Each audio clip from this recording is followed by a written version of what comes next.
Dear students, this class is going to be the continuation of the previous two classes, namely family as an institution and marriage as an institution. In this class, we are going to study kinship as a form of social institution. Kinship system is found to be a part of social structure. The bond of blood or marriage which binds people together in groups is called kinship. The concept of kinship is vitally important in anthropology. According to W.R.H. Rivers, kinship is the social organization of biological ties. R.H. Louis describes kinship as a rod on which person learns throughout his life. The kinship terms offer a great bond of unity and are of considerable social value in the society. Functions of kinship. Kinship systems are found to vary in different societies with respect to a number of characteristics. They are as follows: the extent to which genealogical and affinal relationships are recognized for social processes. The second one is the way in which relatives so recognized are classified or grouped in social categories. 3. The particular customs by which the behavior of the relatives is regulated in daily life. The fourth one, the rights and obligations are mediated through kinship only. 5. The linguistic forms are used to denote the various categories of kin. The patterns of behavior that prevail between relatives define their relationships and as such are an integral part of the kinship system. There is considerable evidence that in most societies children learn the essentials of kinship rather very early. At marriage, an individual normally acquires a whole new set of affinal relatives to whom he or she must make varying adjustments depending on the patterns of residence and interaction. Marriage is an alliance between two groups of kin and may be mediated by exchange of property as well as of spouses. The rights and obligations of members are channeled through the kinship system. Succession to various offices or status positions usually depend on kinship, even though the offices are controlled by the descent groups or associations. Even the rights to residence in one locality or another may be specified in kinship terms. Rights normally imply obligations or duties. There is a basic logic to kinship terminology in which a particular term does not imply a status position so much as the relationship. For example, when a person calls his mother as mother, it is not simply the status being referred to, but also it refers to the closeness of these two persons. The use of a particular term implies its reciprocal relationship also. the same example could be taken again. If I call a person as my mother, then you will easily understand that I am the daughter of that person and she is my mother. So, the relationship of the other person is also implied when we use a particular terminology. Kinship system performs two important functions for the well-being of the society. These are as follows. Vertical function. The vertical function provides social continuity by binding together successive generations. Kinship systems are directly involved with passing on education, tradition, property and political office from one generation to the next. The second one is horizontal function. Horizontal function tend to solidify or tie together a society horizontally, that is across single generation through a process of marriage. Kinship systems define the local kin group outside of which people must take a spouse. Therefore, groups are forced to enter into alliances with other kinship groups, thereby creating solidarity within much larger society. At this point, again an example could be quoted. In the earlier class, we were talking about village exogamy. In this, the society prescribes marriages by taking a mate from the next village, not within the same village. By doing this, village A is now closely related to the village B.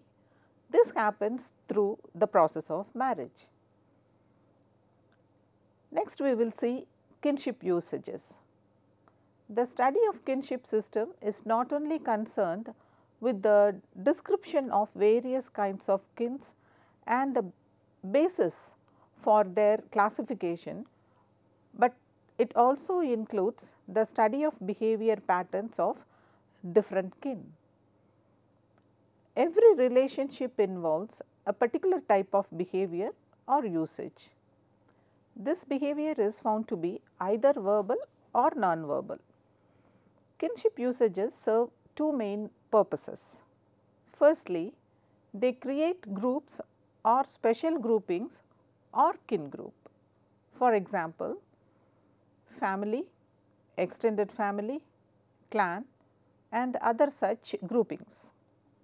Secondly, the kinship rules govern the role relationships among the kins.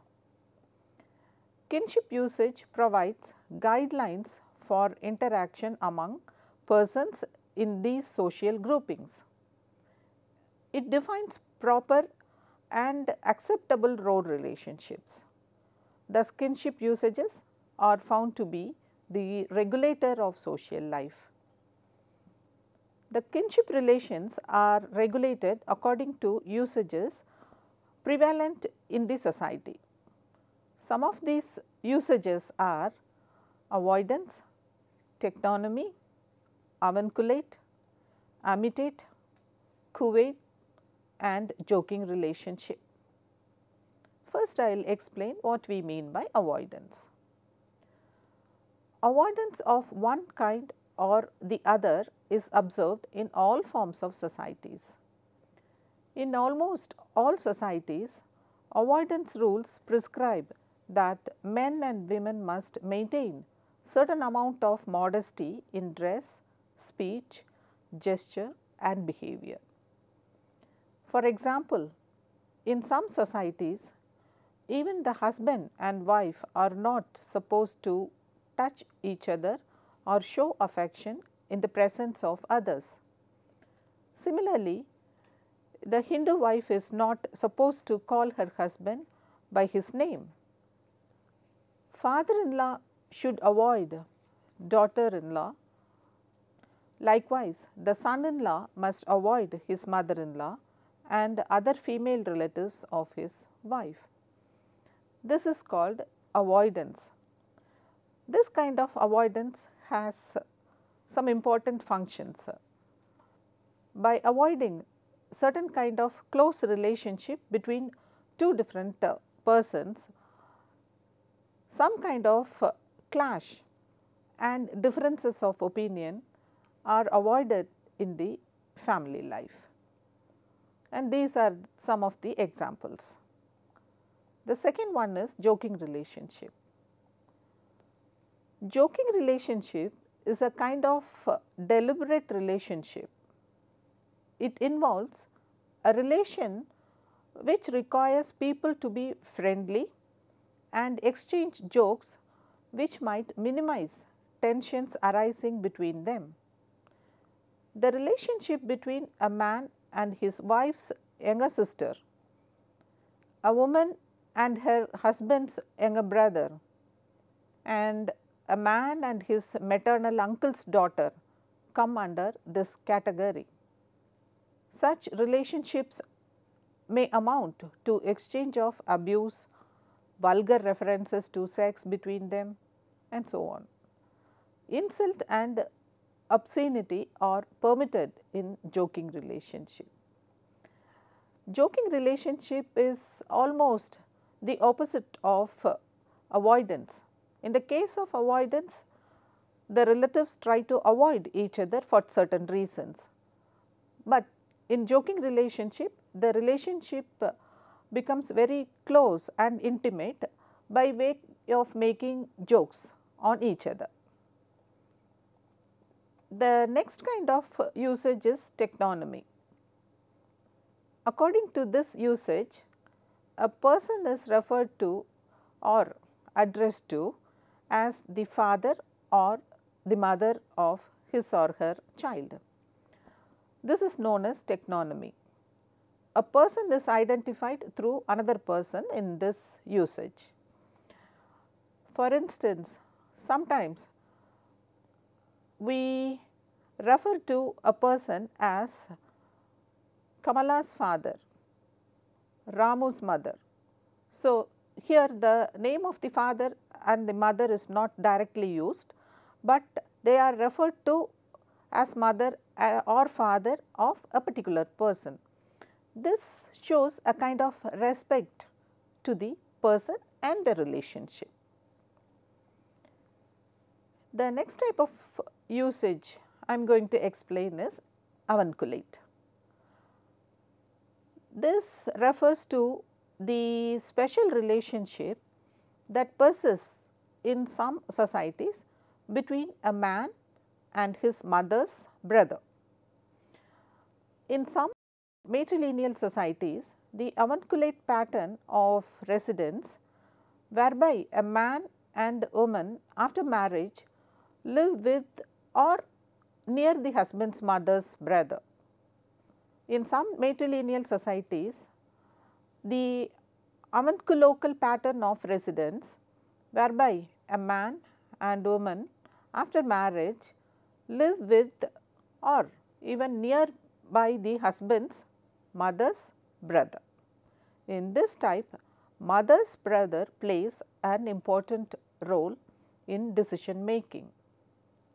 Amitate. Amitate is a usage which gives special role to the father's sister. Here the father's sister is given more respect than the mother. Both avunculate and amitate prevail in all forms of societies. Only thing is, at different occasions the usage of avunculate and amitate get priority. The next type of usage is Couvade. Couvade is a peculiar form of usage which is found among tribal people. Couvade is a peculiar practice whereby husband is required to imitate the process of pregnancy and all the behavior pattern that is followed by his wife at the time of pregnancy. This he performs for the sake of their child's welfare. The husband leads an inactive life and imitates the taboos which the wife is supposed to follow in connection with the childbirth. The husband is expected to follow the dietary habits of his pregnant wife. Couvade is a mark of love between the husband and wife. It makes the husband involved in the behavior pattern of his wife during her pregnancy. I have been explaining to you certain type of usages of kinship. Apart from these usages, there is one more kind of relationship that prevail in all forms of societies, which is totally different from the blood or marital relationship. It is called pseudo kinship. Pseudo kinship includes the relationships in which persons are described or addressed by the kin terms, but they do not stand in such a relationship by virtue of the principles. However, they happen to be conceptualized of descent or marriage. Pseudo kinship can be distinguished as three types. They are: 1. All figurative usages of kin terms, which may be little more than a convention of speech, or which may on the other hand designate a status within the society or within a specific context. B. There are also customs whereby a person is given a status of kin by attribution rather than by birth, and this is commonly called fictive or artificial kinship. And C. There are also institutions which resemble kinship. Some examples of pseudo kinship are godfather, foster mother, and also sometimes friends call each other on some kinship terms. Apart from these usages, there are two more important concepts relating to kinship. They are descent and lineage. Descent. The relation of a person with his ancestors is called as descent. Descent refers to the culturally established affiliation with one or both parents. Anthropologists mean those groups of consanguinal kins who are lineal descendants of a common ancestor extending beyond 2 generations as called descent group.